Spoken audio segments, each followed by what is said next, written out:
ദൈവനാമത്തിന് മഹത്വമുണ്ടായിരിക്കട്ടെ. ഇന്ന് വലിയ നോമ്പിൻ്റെ 20-ാമത്തെ ദിവസം. കാൽവറിയിലേക്കുള്ളതായ നമ്മുടെ യാത്രയുടെ 20-ാമത്തെ ചവിട്ടുപടിയും നാം ചവിട്ടിക്കഴിഞ്ഞു. ഇനിയും നമുക്ക് ഈ യാത്രകൾ ചെയ്തു തീരുവാനായിട്ടുണ്ട്. ആ കാൽവറിയുടെ കുരിശിലേക്ക് എത്തിച്ചേരുവാനായിട്ട് കടമ്പകൾ ഏറെ നാം സഞ്ചരിക്കേണ്ടതായിട്ടുണ്ട്, കടക്കേണ്ടതായിട്ടുണ്ട്. ഇനിയും നാം സഞ്ചരിക്കുമ്പോൾ നമ്മുടെ ഉള്ളിൽ ഒരു വെളിച്ചം ഉണ്ടാകണം. ക്രിസ്തുവാകുന്നതായ വെളിച്ചത്തിലേക്ക് നോക്കിക്കൊണ്ട് യാത്ര ചെയ്യുവാനായിട്ട് നമുക്ക് ഇടയാകണം. അങ്ങനെയെങ്കിൽ മാത്രമേ നമുക്ക് യഥാർത്ഥമായി കാൽവറിയിലേക്ക് എത്തുവാനായിട്ട് സാധിക്കുകയുള്ളൂ. ഇന്നത്തെ നമ്മുടെ അല്പസമയത്തെ ചിന്തയ്ക്കും ധ്യാനത്തിനുമായി തിരഞ്ഞെടുത്ത വേദഭാഗം വിശുദ്ധ യോഹന്നാൻ എഴുതിയ സുവിശേഷം 8-ാം അധ്യായം അതിൻ്റെ 12-ാമത്തെ വാക്യം.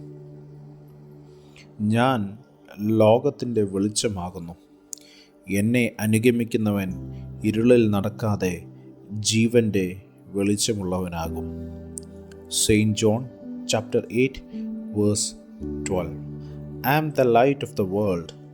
Whoever follows me will not walk in the darkness, but will have the light of life. വലിയ നോമ്പിൻ്റെ 20-ാമത്തെ ദിവസം നമ്മെ വെളിച്ചത്തിൻ്റെ വഴിയിലേക്ക് ക്ഷണിക്കുകയാണ്. ലോകം പലവിധ ഇരുട്ടുകളാൽ നിറഞ്ഞിരിക്കുന്നു.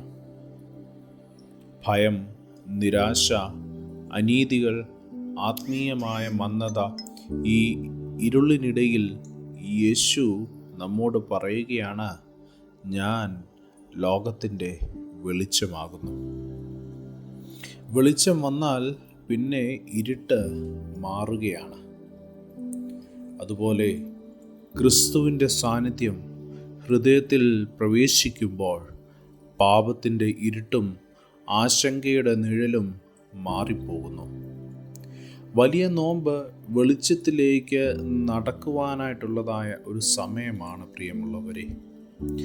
മറഞ്ഞിരിക്കുന്ന പാപങ്ങളെ വെളിച്ചത്തിലേക്ക് കൊണ്ടുവരുവാൻ, സത്യത്തെ ഏറ്റുപറയുവാൻ, ദൈവസാന്നിധ്യത്തിൽ നടക്കുവാൻ വെളിച്ചം സ്വീകരിക്കുന്നത് ചിലപ്പോൾ അത് വേദനാജനകമാണ്.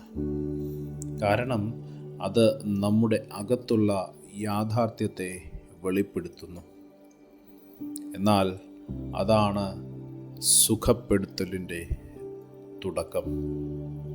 ഇന്ന് നമുക്ക് ഒരു തീരുമാനം എടുക്കാം. ഇരുട്ടിൽ മറഞ്ഞു നിൽക്കാതെ ക്രിസ്തുവിൻ്റെ വെളിച്ചത്തിൽ നടക്കാൻ ഒരു തീരുമാനം എടുക്കാം. ദൈവം അനുഗ്രഹിക്കട്ടെ. കണ്ണുകളെ അടയ്ക്കാം, പ്രാർത്ഥിക്കാം. പ്രിയ യേശുവേ, എൻ്റെ ജീവിതത്തിലെ ഇരുട്ടുകളെ അവിടുന്ന് നീക്കണമേ. നിൻ്റെ സത്യ വെളിച്ചത്തിൽ ഞാൻ നടക്കുവാൻ എന്നെ സഹായിക്കണമേ. ജീവൻ്റെ വെളിച്ചം എന്നിൽ തെളിയിക്കണമേ. യേശുവിൻ്റെ നാമത്തിൽ തന്നെ, ആമേൻ. സ്നേഹത്തോടെ, ജോയലച്ചൻ.